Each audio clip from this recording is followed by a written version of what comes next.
We are here backstage at Cavendish Beach Music Festival on Pure Country. Hannah McFarland, nice to meet you. It's so nice to meet you. So you are a busy girl. Like, I feel like there was all these like tours that were being announced, and I was noticing all these tours that were being announced. I'm like, she is on a lot of them. That's what it felt like. It felt like it was so back to back to back. Yeah. And there were so many weeks in a row where it was like, hey, do you want to get on this tour? Yes. Do you want to get on this tour? Yes. I'm like, well, there goes my whole month of September. I will not be home. I'm like, hey, Mom and Dad, can you watch my dog for all of September? Like, I swear I'll get him back. What kind of dog do you have? A golden retriever. Oh. I know, he's the best. So you're also with the Corps, and so is Bailey. Do your Goldens play together?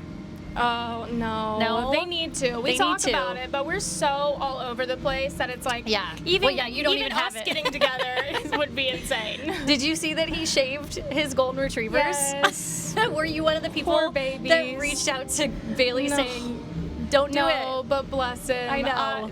You know what? It probably feels good to them right now. It does. They don't know any different. No, but I love it's true. Bailey is always like, he just owns up and he's like, I'm so sorry. I did not mean to do that.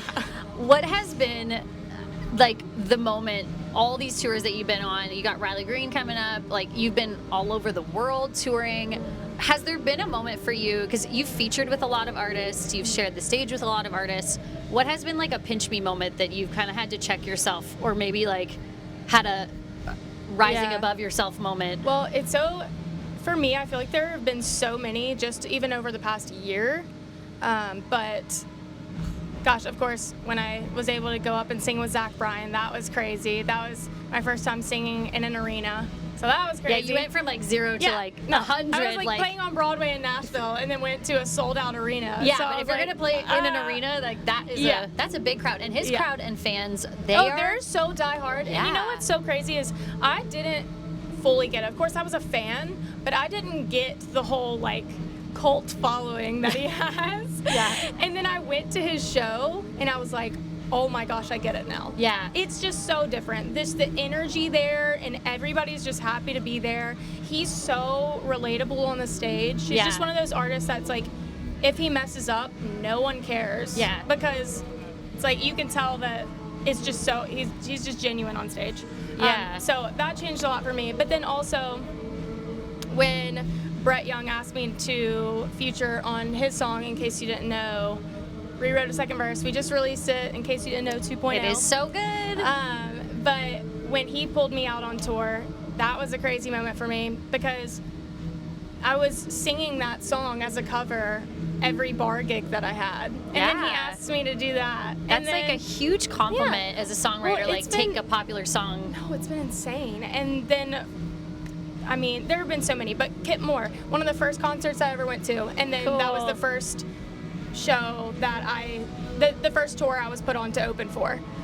So I was like, it's crazy that like 8-year-old or 10-year-old, however old, Hannah went out and was such a fan of him in concert, and then he asked me to go on the road with him when I'm 26. And Kip is like, he seems like such a serious guy, like oh my on gosh, the outside, he's so but goofy. He's such a goof and he's so fun, and I feel like just judging from like following on socials, you guys built a really cool friendship. And I've lucked out. I keep saying this, and I will say this until the end. I have lucked out so much with the artists that I've been on the road with and their teams. Yeah. Everybody is so nice and so welcoming, and every crew that I was around just kind of took me under their wing when I didn't really know what I was doing yet, and still will not claim to, but they all took me under their wing and taught me so much. Yeah. And if I was going to learn from any crew, those crews are the ones to learn from. You definitely have a lot I really of lucked out. Cool groups. How did the Zach Bryan thing happen? Ooh, that's because you covered it on so I posted socials. a cover on my Instagram, and with the caption that was like, hey Zach, if Casey can't make it out to sing this with you, put me in, coach. And it went viral, and then I was like, but is he gonna say anything? Didn't hear anything. A month later, he posted it on his story. You were like, he saw it. I was like, oh my gosh, freaking out. And then I was like, but is he gonna say anything? I want to sing it. So of course I message him. He doesn't see it. And then I'm like asking everybody in the industry for help that I know. I'm like, does anybody know his team? Nobody can really help. That's a really big ask.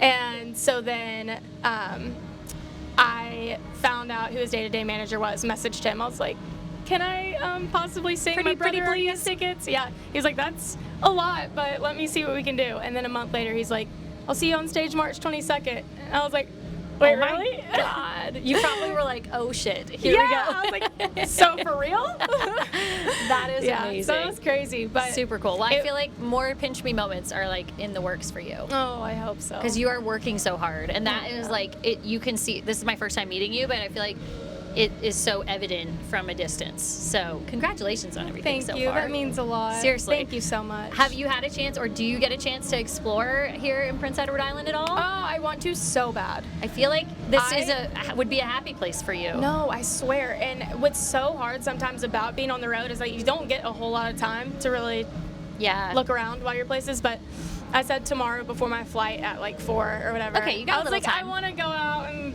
see at least a few things. Yeah. Get some weird touristy trinkets and such. Go eat some lobster. That's what I heard. Yes, gotta have a lobster roll. It's like a rite of passage when you come to PEI. Yeah. All right, so good to meet you, Hannah McFarland on Pure Country at Cavendish Beach.